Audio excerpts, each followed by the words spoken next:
Hello students, so once again you all are most welcome is in our today's class, and in today's class students we are going to study the new topic. Okay, so I hope that you all are doing great and you all are very fine.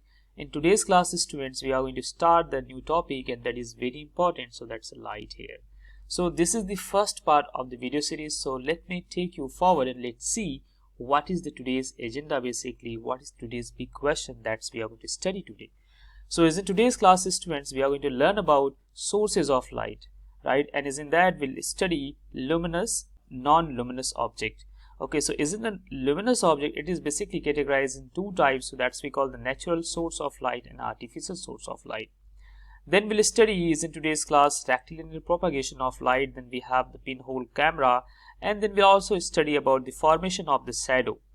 Then finally we'll know some of the application of the formation of shadows here. So we have here the solar eclipses, right? So the formation of shadow basically is in that we'll study the solar eclipses, right? So let me take you forward now.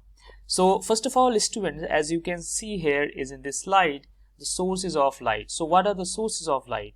So here any source or the object, right, which emits its own light is a source of light. Any of the source or any of the object that has its own light, so that's we call source of light. So it is basically of two types. The first one is called luminous objects, right, and the second one is called non-luminous objects. So here the luminous object basically it's a kind of object that's anything that gives off light of its own is said to be luminous, right? It is any object that's give off its own light that's said to be luminous object. Every source of light is a luminous object. So we have lots of example of that, so I'm going to explain you that is in a step-by-step manner. So isn't that it is further categorized, the light source can be two groups basically here. It is natural source of light, that's the luminous we are talking about, and the second one we have the artificial source of light, right? So let me take you and show you the first one, that is we call the natural source of light. So as in the natural source of light list here, as you can see we are having so many sources of the light that's of the natural basically. Here the natural source of light basically it's a light source that's produce light naturally without any human involvement, right? So as you can see sun we have, that's the natural source of light. Stars, natural source of light. Lightning, fireflies, glowworms you might have seen, the jellyfish you might have seen, the anglerfish and the viper fish. So these all are the natural source of light, so it comes directly from the nature, right? So let me show you the next one, that is we call the artificial source of light. So is in the artificial source of light students, here again we have this number of big list here, and we know the artificial light basically it's a light made by humans. It is any light that's made by human, that's we call the artificial source of light, or where there is the involvement of the human is there, right? So we have here big list. So first one as we know that's bulb, that's basically artificial source of light. Then we have torches, so that's again artificial source of light. Then we have lamps, flame by matches, right, candlelight, lighter, fire and laser light. So these all are the artificial source of light. Okay, so do you know students Earth's main source of light? Yes, I hope that you all know, right? So yes, your answer is right, it is sun. Okay, you know the sun is the main source of light on the earth. Because of the sun only, it's a, you can say it's the ultimate source of energy and light, of course. Emitting light as a result of being heated is called incandescent. So there is a term that's we call incandescent. So that's what is that basically? Okay, so it is a kind of source that emit light, and after emitting light it get heated, right? So that's we call incandescent. So this means when an object is incandescent, right, so it emits light because it is hot. Okay, so most of the light sources are incandescent, right? Example we have the best one, that's we call sun and stars, fire, torches, light bulb, etc. So these are that sources, after like emitting light it gets heated, right? So that's the reason it is called incandescent light, right? Some of the sources students here that's basically emit light without getting hot. Okay, so those are basically the natural one. Okay, so living things that emit light without getting hot are referred as, that's we call bioluminescent, right? So that's we call bioluminescent light, right? So here we have the example, that's we have fireflies, glowworms, anglerfish, and viperfish. Okay, so I hope students this is the interesting question for you and you have understood very well, right? So let me take you now to the next one. Here we have to study now the non-luminous source of object, right? So it is that kind of object here which do not emit light, or it's basically reflect the light from the luminous objects, are called the non-luminous object, right? So we have the best example of it, that is our moon. So the good example is the moon here, because moon just reflects light from the sun. Okay, so here the reflectors of the light here we have, that's we call the moon, of course. So what are reflectors of light? So this is the question, right? So reflectors of light cannot emit their own light. As you can say, we have the best example, that's the moon, or any of the object that's places that is in your room, or that is in your study table, or isn't around you, that's any of the object that don't have any of its own light. So that's we call basically the reflectors, because that will get reflected, the light will fall on that, and then after you will be able to see that, you will be able to view that, because of the reflection happens, because of the reflection property of the physics, right? So they just reflect light. Example we have here, that's we call moon, mirror, smooth water, metal, or smooth and shiny surfaces, or any of the objects. So basically all the objects, when they comes in light basically, so they reflects light, and because of that reason we can be able to see that, right? Okay, now we have the very important here heading, that's we call what is rectilinear propagation of light.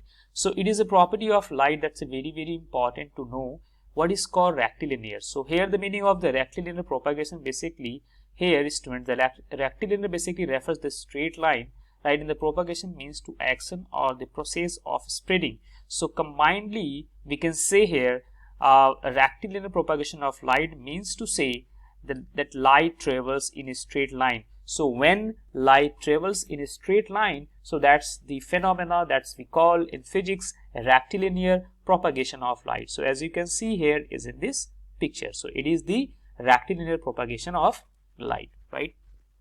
Now we have the best example of the rectilinear propagation of light. So by this activity we are going to understand, and we are going to like see how the rectilinear propagation basically happen.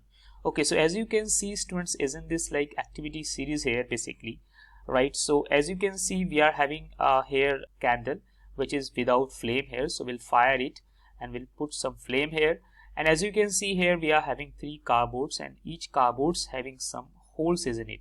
Okay, and then there is the observer. Here is the observer basically. The observer is like going to see the light, whether it is coming to his or her eyes or not. Okay, so let me fire the flame first of all. So after firing the flame, students, what we can see, the light passes from this like hole basically. Okay, so it goes through this hole and it reaches to the eye of this observer.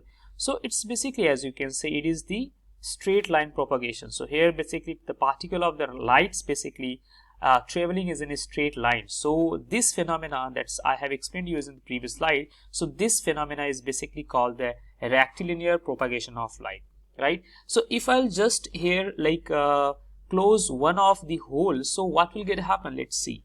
After closing one of the hole of this cardboard, as you can see, the light cannot further pass. Means to say, if you are like putting any obstacle in between the path of the light, so the light further cannot pass, right? So that's meant to say you are blocking the light. So like this is the way you can understand that light only travels in a straight line. And again, if I'll like block the second here the cardboard, so then after it again stops, it cannot pass further. So this activity demonstrate students here that lights travel in a straight line, and that's in physics we call a rectilinear propagation of light. Okay, so now students we have the next very important heading, that's we call the pinhole camera. Okay, so it's also on the base of the same property, that's we call the rectilinear propagation of light. So first of all we'll try to understand the working principle of the pinhole camera, right? So what is the working principle of the pinhole camera? So pinhole cameras basically it's a rely on the fact that light travels in a straight line, as we just seen there. That was the propagation, rectilinear propagation of light. So a principle that's we call rectilinear propagation of light.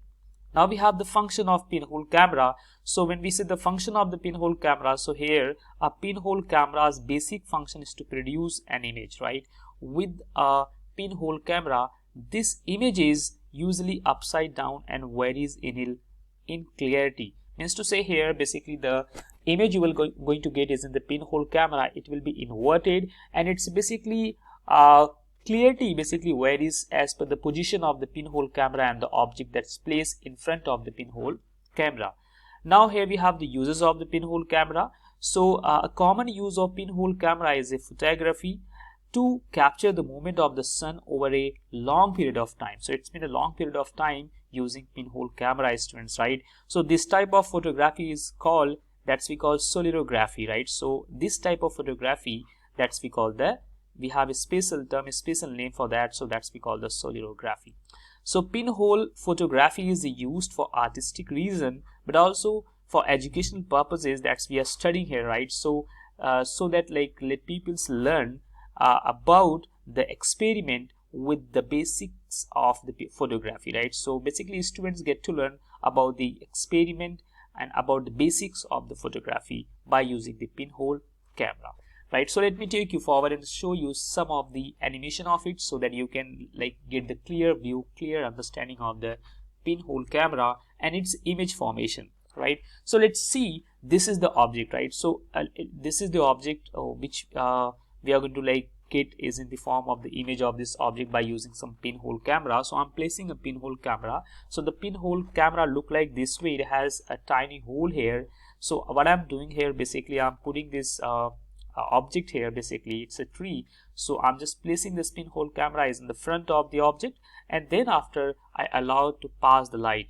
Okay, so when light pass from this tiny hole, as you can see, it's basically after the intersection here, it is like going like this way, and we are getting here on the screen here. So this is the screen basically on the pinhole camera. So we are getting here inverted image of it, which is upside down basically, and its size and its clarity basically varies as per the distances between the object. This is the object and this is the camera, right? So it's basically depends on the distance between the object and the camera distance. So we can like increase the size and changes the like clarity of the picture. Okay students, so I hope that you have understood this pinhole camera very well. Okay, now we have the next one, that's again we call the next property of the light, that's formation of basically shadow, right? So it is very important to understand, and we all have like already seen that, very aware of it, how the shadow basically we can see here and there, but how the formation of the shadow basically happens. So that's the point, right? So we are going to understand that here. Okay, so here shadow are formed because light travel in a straight line. So that's we know light has the property that that is we call the rectilinear propagation of light, right? So when cloudy days, basically it can seem as if there is no shadows at all, right? You might have observed that is in the cloudy days or in cloudy like season or days, basically we don't get any kind of shadow, whereas in sunny days we all get to see the shadow. Okay, so that's the point here. So on a clear day, they are mentioning here, if you stand with your back to the sun, you are sure to see your shadow that will be is in the front of your face, definitely. So as you can see here is in this picture, so the position of the sun, which is backside of this tree. Okay, so this is the obstacle for this basically the ray of the light here. So when the ray of the light will pass from this like sun here, so what will happen is, students, as you can see, this is the ray of light that's passing from the sun. So a formation of shadow is happening, means to say we are getting a dark same like shape of the tree, but its size and position sometimes it varies, right? So how it is in this manner basically the shadow formation happens. So why the shadow formation happens, basically let's understand that. Shadows are formed when an opaque or any of the obstacle that's come in between the path of the light, basically. So any of the opaque object or the material is placed in the path of ray of the light. Okay, so the opaque material does not let the light pass through it, as we all know that, right?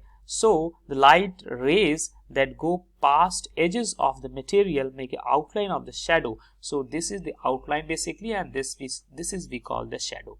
Okay, so here you have to note here.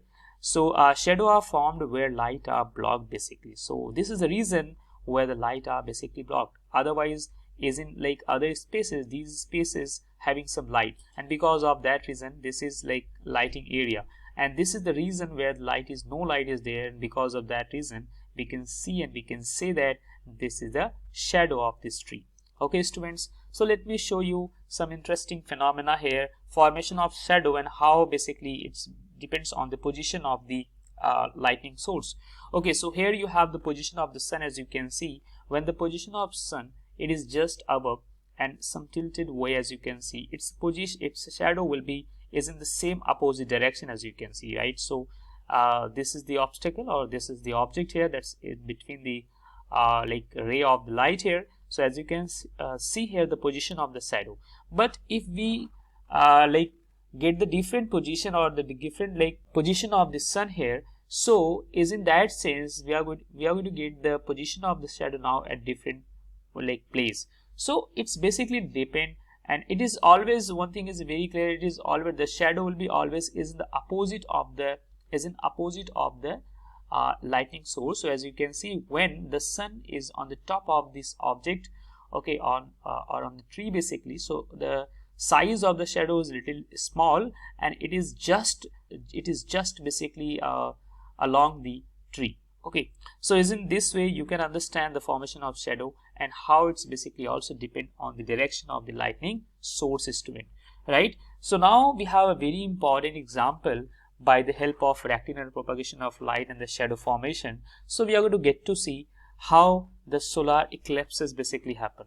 We all know students, is in the solar eclipses, it's basically occurs when the portion of the earth is engulfed in a shadow that's cast by the moon, which is fully or partially blocked like sunlight, right? So here I am going to demonstrate, I am going to show you the animation of it. So like if on any special day when sun, moon and earth comes in a straight line, so solar eclipse basically happens. So this is the sun here, as you can see, and this is the our planet, that's earth here, and moon will definitely revolve around this sun. That's we all know. Moon is a satellite of, that's a natural satellite of the earth. So what will happen is, students, when the sun, moon and earth, its align is in the same straight line, so it is happen like this way. Okay, so basically what is happening here, when moon is basically blocking the rays of the sun, right? When moon is basically blocking the rays of the sun, so we can see here the shadow on the earth. Okay, and this phenomena we call solar eclipses or solar eclipses, right? So let me show you, students, one very interesting point, and we all know that is, it is quite clear, solar eclipses like it's a moon, when moon comes basically in between the sun and earth. Okay, when the shadow of the moon falls on the earth, so we call that's basically solar eclipse, which is consist of the darker, so the darker part known as umbra. So it has basically two parts. Okay, when basically moon comes is in the direction of the sun, okay, is in the rays in between the rays of the sun there. So it basically having two parts. Okay, so which is consist of the darker part and lighter part. So the darker part is known as umbra, and the lighter part, that's we call that penumbra. Okay, so we use a special kind of goggles for like to see the sun, because sun rays can harm our eyes. So is in that case, students, we have to use a special kind of goggles. Okay, so let me show you some of the very interesting and important thing by the help of some animation. So here, as you can see, students, is in this slide you are having the position of the sun, then earth, and moon is here. So what will happen, because we all know moon basically revolve around the earth, right? So when moon revolve around the earth, so what will get happen when moon and sun and earth, or you can say sun, moon and earth, that's align is in the same direction, is in the same line, so the formation of shadow basically happens. That's phenomenon we all know that that's because solar eclipse, right? So let me show you the animation of it. So when moon basically comes here, is in the position of the rays of the light that's coming from the sun, as you can see here, so a kind of shadow is forming on the earth planet here. So this is the shadow area, as you can see here, students. So this region, this expanded region of the shadow, this is we call the penumbra. Okay, because this shadow is a little lighter, whereas if any person is standing here is in the position of the earth and the moon here, so he or she can see there is a darker region, right? So this darker region, that's called as umbra. So we have two regions here, the lighter region that's we call penumbra, and the darker region that's we call umbra. Okay students, I hope you have understood this concept and this formation of shadow with the help of the solar eclipses very well. So now there is a question for you. So this question is student basically for you. You are going to answer this question. First of all, you have to try this questions, answer by your own, then after I'll explain you. Okay, so here the question is for you: the sharpness, size and nature of the image depends on which factor in pinhole camera? So this is the question basically for you students. You can answer this question by your own.